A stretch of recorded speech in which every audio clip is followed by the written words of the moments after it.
பாஜகவை சேர்ந்த எம்பி பேசின விஷயம் இப்ப சர்ச்சைக்கு உள்ளாகி இருக்கிறது. தனிப்பட்ட வாழ்க்கை வேறு, அரசியல் வாழ்க்கை வேறு. சினிமாவில இருந்து அரசியலுக்கு வராங்க, வந்ததுக்கு அப்புறம் திரும்பவும் சினிமாவுக்கே போறதுக்கான காரணம் என்ன? முக்கியமா பாஜகவில் இருக்கக்கூடிய எம்பிகள்லாம் தொடர்ந்து நான் அரசியல் வாழ்க்கையை விட்டுட்டு சினிமாவுக்கே போறேன்னு சொல்லிட்டு வராங்க. இது குறித்து தான் நம்ம விவாதிக்க இருக்கிறோம். வாங்க வீடியோக்குள்ள போலாம். கோபாசை நண்பர்களுக்கு வணக்கம். நான் உங்கள் சின்ன அரசியல் களம். தொடர்ந்து பேசுவோம், உண்மையை உறக்க சொல்வோம். சமீப காலமா நம்ம பார்த்துட்டு வரோம், பாஜகவில் இருக்கக்கூடிய எம்பிகள் ஒரு சிலர் ராஜினாமா பண்றது, அதுல இருக்கக்கூடிய எம்பிகள்லாம் ராஜினாமா பண்றதெல்லாம் பார்த்துட்டு வரோம். ஆனா ஒரு சில எம்பிகள்லாம் அவங்களுடைய பேக்ரவுண்டே ஒன்று சீரியல்ல இருந்து வந்திருப்பாங்க, இல்லை சினிமாவில இருந்து வந்திருப்பாங்க. அப்படி வந்த எம்பிகளும் நான் எனக்கு இந்த பதவியை நான் பிடிச்சுதான் செய்யறேனா இல்லை பிடிக்காம செய்யறேனான்னு எனக்கே தெரியல, இருந்தாலும் நான் ஏற்கனவே எங்க இருந்தோன்னா அங்கேயே போயிடுறேன் அப்படிங்கிற மாதிரியான சொல்ற விஷயங்கள்லாம் பார்த்துட்டு வரோம். இதுல இருந்து என்னடா சொல்ல வர அப்படின்னு பார்த்தோம்னா, நம்ம ஹிமாச்சல் பிரதேசத்தில் இருக்கக்கூடிய ஒரு எம்பி அவங்க தான் இப்போ ஒரு கருத்தை பதிவு பண்ணியிருக்கிறாங்க. என்ன பண்ணியிருக்கிறாங்கன்னா, இந்த எம்பியா இருக்கின்ற பொழுது எனக்கு மாசம் சம்பளம் வெறுமனே 50,000 60,000 தான் வருது. அது வெறுமனே 50,000 60,000 பாருங்க. இந்தியா மக்களுக்கு 20,000 30,000 அப்படிங்கிறது ஒரு பெரிய சம்பளமா பார்க்கின்ற வகையில 50,000 60,000 தான் வருது. அதுலயும் எனக்கு பர்சனல் அசிஸ்டன்ட் இருக்காங்க. நான் இப்போ எங்கேயோ எம்பியா இருந்து ஏதோ ஒரு மாவட்டத்துக்கோ மாநிலத்துக்கோ போகின்ற பொழுது கிட்டத்தட்ட 3 இல்லை 4 கார் வரும். அதுக்கு செலவு பண்ணணும், என்னோட பர்சனல் அசிஸ்டன்ட்டுக்கு செலவு பண்ணணும், அங்க ஏதோ பிரச்சனை நடந்துச்சுன்னா அதுக்கு செலவு பண்ணணும். இதுக்கெல்லாம் லட்சக்கணக்கில் செலவாகும். ஆனா என்னோட சம்பளம் 50,000 60,000 தான் வருது. இதை என்னால கட்டுப்படுத்த முடியல. அது மட்டும் இல்லாம இந்த பதவியை நான் பிடிச்சுதான் செய்யறேன்னா அப்படிங்கிறதே எனக்கு ஒரு கேள்விக்குறியாக இருக்கு அப்படின்னு அந்த எம்பி கங்னா ராணாவத் அவர்கள் இந்த விஷயத்தை ஒரு பிரைவேட் சேனலுக்கு பேட்டி கொடுத்திருக்கிறாங்க. அந்த பேட்டி தான் நம்ம இன்னைக்கு விவாதிச்சுட்டு இருக்கிறோம். அது மட்டும் இல்லாம அந்த பேட்டியில அவங்க முக்கியமா சொன்ன விஷயத்தை நம்ம எடுத்துக்கலாம். என்னன்னா, வேற எங்கேயோ சாலையில ஏதோ பிரச்சனை நடக்குது, வேற எங்கேயோ ஏதோ கான்வாயோ ஏதோ ஒரு தண்ணி பிரச்சனை நடக்குது, அப்படி இல்லையே ஏதோ ஒன்று இடிஞ்சு விழுந்துருச்சு, அங்க ஏதோ பிரச்சனை நடக்குதுன்னா என்னதான் கேள்வி கேட்குறாங்க அப்படின்னு அவங்க இந்த வார்த்தையை பயன்படுத்தி இருந்தாங்க. இந்த வார்த்தையை நம்ம எடுத்துக்கலாம். நம்ம ஒரு அரசியல் வாழ்க்கைக்கு வரோம், பொது வாழ்க்கைக்கு வரோம்னா நம்முடைய பணியானது என்ன? மக்களுக்கான பணியில் ஈடுபடுறது தான். மக்களுக்கு ஏதோ ஒன்று பிரச்சனைனா அதை போய் நேர்ல சந்திச்சு அதை தீர்த்து வைக்கிறதுக்காக தான் நம்ம அரசியல் வாழ்க்கைக்கே வரோம். அப்படியாக தான் மக்களும் அவங்கள தேர்ந்தெடுக்கிறாங்க. மக்கள் நம்பி அவங்களை தேர்ந்தெடுக்கின்ற பொழுது இவங்க இப்படி சொல்றதே ஒரு கேள்விக்குறியாகத்தான் இருக்கு. ஏன் சமூகத்துக்கு நல்லது செய்யறதுக்கு பொருளீட்டுறதுக்கான வாய்ப்பா அரசியலை பார்ப்பது எப்பேற்பட்ட ஒரு அவல செயல். ஏன்னா இங்க இருக்கக்கூடிய இந்தியாவில் இருக்கக்கூடிய முக்கிய பிஜேபி மட்டும் இல்ல, இந்தியாவில் இருக்கக்கூடிய ஒரு முக்கிய அரசியல் தலைவர்கள்லாம் அரசியலை பொருளாதாரம் ஈட்டுறதுக்கான ஒரு வாய்ப்பா பாக்குறாங்க. அப்படி பார்க்கிறது மிகப்பெரிய ஒரு தப்பு. மக்களுக்கு நல்லது செய்யக்கூடிய வர அரசியல்வாதிகள் அவங்க குடும்ப பொருளாதார மேம்பாட்டுக்காக ஈடுபடுறதும் ஒரு தப்பு.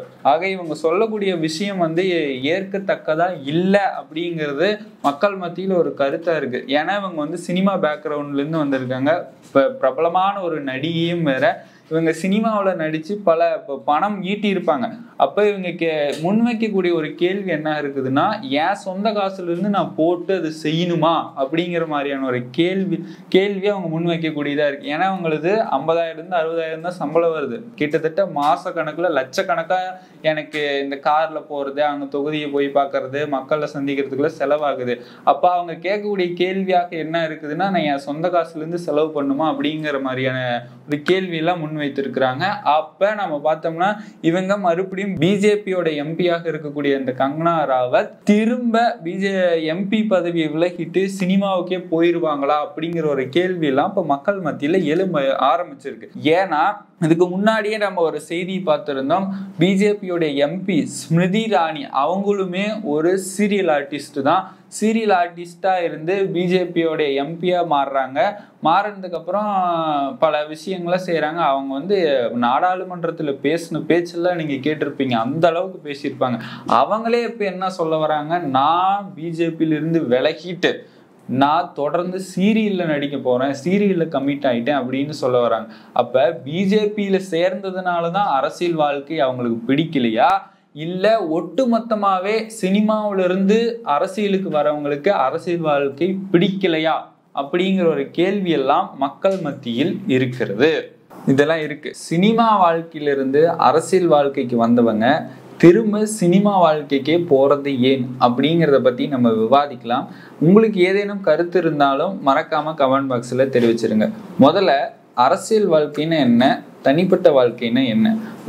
ஒரு நபர் இது ஒரு சாதாரண ஒரு நபர் அரசியல் வாழ்க்கையில ஈடுபட்டுட்டாருன்னா தங்கிட்ட இருக்கிறது எல்லாமே நிச்சயமா துறந்துதான் ஆகணும்னு எல்லாராலும் எதிர்பார்க்கப்படுகிறது. ஏன்னா அவங்ககிட்ட பொருளாதாரம் இருக்கலாம், நல்ல ஆடை இருக்கலாம், நல்ல உணவு இருக்கலாம். இது அத்தனையுமே துறந்துதான் அரசியல் வாழ்க்கைக்கு வந்து மக்களுடைய அப்படி ஈடுபட்டவங்க, மக்களுக்கான நலன்ல ஈடுபட்டவர்கள்லாம் பலர் இருக்காங்க. அதுல வந்து காமராஜர் வந்து எடுத்துக்காட்டா எடுத்துக்கலாம். கடைசி நாள் வரைக்குமே கிட்டத்தட்ட 2 அல்லது 3 ஆடைகள் தான் அவர்கிட்ட இருந்துச்சு. அதை வச்சுதான் மக்களுக்கு வந்து பல நல்ல விஷயங்களை செஞ்சாங்க. இப்ப இருக்கக்கூடிய அரசியல்வாதிகள் அப்படியாகத்தான் இருக்கிறார்களா அப்படிங்கிறது ஒரு கேள்வியாகத்தான் இந்த சமுதாயத்தில் இருக்கு.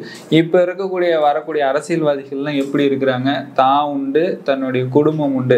அப்படி இருக்கக்கூடிய அரசியல்வாதிகள் பலர் இருந்தாலுமே நம்ம தமிழ்நாட்டில் ஆண்டு கொண்டிருக்கக்கூடிய ஆட்சி பல நலத்திட்டங்களை செய்து தன்னோட குடும்பத்துக்கும் செஞ்சுக்கிறாங்க, இருக்கக்கூடிய ஏழை நடுத்தர பால மக்களுக்கும் செஞ்சுட்டு வராங்கிற அவங்களுடைய திட்டங்கள் மூலமாகவே செயல்பட்டு வருகிறது.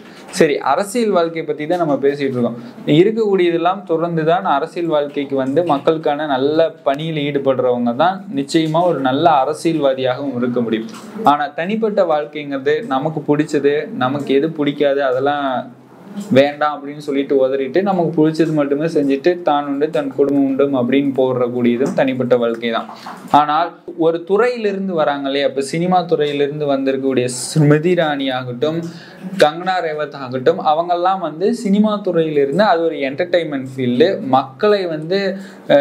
மக்கள் வந்து பொழுதுபோக்குக்காக பார்க்கக்கூடிய ஒரு துறை. அப்படி பொழுதுபோக்கு துறையிலிருந்து வந்துட்டு அரசியல் வாழ்க்கையில ஈடுபடும் பொழுது அதையும் வந்து அவங்க பொழுதுபோக்கா பார்க்க கூடாது அப்படிங்கிறது ஒரு பெர்ஸ்பெக்டிவ். அப்படி இருக்கின்ற வகையில இவங்க இப்ப என்ன சொல்ல வராங்கன்னா, எனக்கு அரசியல் வாழ்க்கையில வந்து பிடிச்சுதான் செய்யறேனா அப்படிங்கிறதே ஒரு கேள்விக்குறியாக இருக்கு. நான் எங்கிருந்து வந்தனோ அந்த சினிமா துறைக்கே போயிடுறேன் அப்படின்னு சொன்ன ஸ்மிருதி இரானி ஆகட்டும், இப்ப கங்கனா ரேவத் என்ன சொல்லியிருக்கிறாங்க, எனக்கு இது ரொம்ப செலவாகிற மாதிரி தெரியுது, என்னோட சொந்த காசுல போட்டு செய்ய சொல்றாங்க. அப்ப அரசியல் வாழ்க்கையில வந்துட்டோம்னா அரசியல் வாழ்க்கையை வந்து பிடிச்சோ பிடிக்காமலையோ ஒரு ஓட்டுக்காகவோ யாரோ ஒருத்தர் சொல்லியோ வந்துட்டோம்னா அதை தான் நம்ம தொடர்ந்து செய்ய வேண்டியதாக இருக்கணும். வந்த உடனே பின்வாங்கக்கூடாது. அப்படி பின்வாங்கினாலுமே அதுல ஏதேனும் ஒரு நல்ல விஷயத்தை செய்துவிட்டு தான் பின்வாங்கணும். பிஜேபியில் இருக்கக்கூடியவங்க ஒட்டு மொத்தமாக பொருளாதாரத்தை ஈட்டுவதை தான் ஒரு முக்கிய நோக்கமாக வைத்திருக்கிறார்கள் அப்படின்னு சொல்லிட்டு எதிர்கட்சிகள்லாம் கேள்வி எழுப்புறாங்க. இதை நம்ம பல மாநிலத்துல பார்க்கலாம். உத்தரப்பிரதேசம் இருக்கட்டும், உத்தரப்பிரதேசத்துல பிஜேபி தான் ஆளுது. அங்க யாரு முதலமைச்சர்? யோகி ஆதித்யநாத். அவங்கெல்லாம் மக்களுக்கு தான் நல்லது செய்யறாங்களா அப்படின்னு இல்லை, இந்துத்துவ கொள்கைய மக்கள் மத்தியில பரப்பி அதுல ஏதேனும் பொருளை ஈட்ட முடியுமா அப்படின்னு பார்த்ததுதான் கும்பமேளா நிகழ்வு. இதை ஏன் அப்படி சொல்ல வரேன்னா, கும்பமேளா நிகழ்வுல கிட்டத்தட்ட 6 கோடி மக்கள் கிட்ட கலந்துக்கிட்டாங்க. அதுல வந்து எவ்வளோ பேர் இறந்துருக்குறாங்க. அதை வந்து ரிப்போர்ட் எல்லாம் மறைச்சது பிபிசியில நம்ம பார்த்தோம். அந்த கும்பமேளா நிகழ்வை ஏன் நடத்தினாங்க? அரசியல் வாழ்க்கையில் இருக்கிறவரு அதன் மூலமாக ஏதேனும் வருவாய் ஈட்ட முடியுமா அப்படிங்கிற ஒரு நோக்கத்துக்காக தானே இந்த கும்பமேளா நிகழ்வை அவங்க நடத்தி இருக்கிறாங்க. இதெல்லாம் வந்து மக்கள் சிந்திக்க வேண்டியதா இருக்கு.